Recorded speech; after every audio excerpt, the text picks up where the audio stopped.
क्या आप भी भीड़ के साथ चल रहे हैं? एक बार अकबर ने बीरबल से कहा, बीरबल बताओ, ये भीड़ के साथ चलना क्या होता है? बीरबल ने कहा, महाराज, इस सवाल का जवाब देने के लिए मुझे 4 दिन की छुट्टियां चाहिए। अकबर ने पूछा कि छुट्टियां क्यों चाहिए? तो बीरबल ने कहा, महाराज, मैं परेशान हो गया हूँ आपके सवालों के जवाब देते देते। दिमाग थक गया है। दिमाग को थोड़ा आराम चाहिए। 4 दिन के बाद जब मैं वापस आऊंगा तो पक्का बताऊंगा कि भीड़ के साथ चलने का मतलब क्या होता है। अकबर ने कहा, जैसे तुम्हें मंजूर। बीरबल को 4 दिन की छुट्टियां मिल गई। वो घर गया और घर जाने के बाद सीधा मोची के पास गया और मोची के पास जाकर के बोला, एक शानदार जुतियां बनाओ जिसे जो देखे देखता रह जाए। तो मोची ने बोला, कैसी बनानी है, थोड़ी नाप वाप बताओ। तो बीरबल ने बोला, नाप वाप कुछ नहीं है, 1 बित्ती चौड़ी बना दो और 2 बित्ती लंबी बना दो। जूतियां शानदार वाली बना दो। तुम्हें जितना वक्त लेना है ले लो, लेकिन उनमें हीरे जवाहरात जड़ने हैं और सोने चांदी से सिलाई करनी है। ऐसी जूतियां बनानी है जिसे देखने के बाद लोगों के मुंह से बस निकले, वाह। तो मोची ने कहा, जनाब, बनवा किसके लिए रहे हो? तो बीरबल ने कहा, ज्यादा सवाल जवाब मत करो और बनाने के बाद तुम भूल जाना कि तुमने बनाई है, यही शर्त है। मोची ने कहा, मंजूर है। 3 दिन के बाद मोची ने जूतियां बना दी। बीरबल गए, पैसे दे दिए, जूतियां ले ली और फिर से बोल दिया कि किसी से बोलना नहीं कि तुमने बनाई है।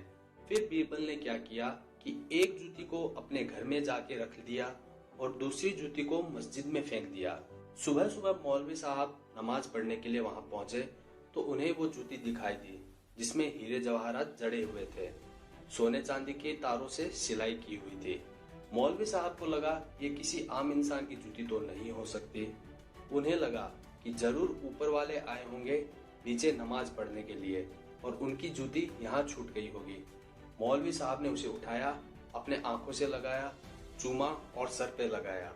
उसके बाद वहां पे जितने लोग नमाज पढ़ने के लिए आ रहे थे उन सबको बताया कि देखो भाइयों, ये जो जूती छूट गई है, मुझे तो लगता है कि किसी आम आदमी की नहीं है, ऊपर वाले की है। लोगों ने बोला, बिल्कुल सही बोल रहे हैं जनाब, बिल्कुल ऊपर वाले की ही है।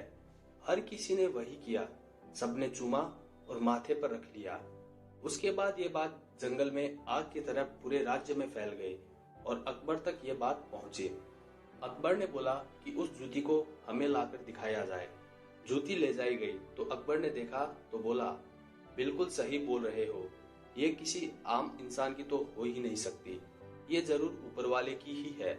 ऊपर वाला नीचे आया होगा, नमाज पढ़ी होगी और जूती छूट गई होगी। उन्होंने भी वही किया, माथे से लगाया और चूम कर सर पर रख लिया। उसके बाद अकबर ने कहा, ये बहुत ही नायाब जूती है, इसको ले जाकर किसी अच्छे से स्थान पर रख दो और पूजा करो। इसकी पूजा होनी चाहिए, अच्छे से ध्यान रखना है, यही आपको करना है। अकबर का आदेश माना गया। इधर 4 दिन की छुट्टियां बीरबल की खत्म हो गई थी। बीरबल वापस आया, उसका चेहरा उतरा हुआ था, मुंह उदास था। अकबर ने पूछा, क्या हुआ? तुम तो ऐसे लग रहे हो जैसे कि घर पर किसी की मौत हो गई हो। तो बीरबल ने कहा, क्या बताऊं जहांपनाह, हमारे दादाजी की जूतियां थी, चोर आए, एक जूती ले गए और एक जूती छोड़ गए। अब हम परेशान चल रहे हैं।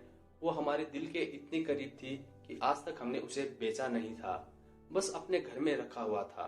तो अकबर ने कहा, तुम्हारे पास वो जूती है?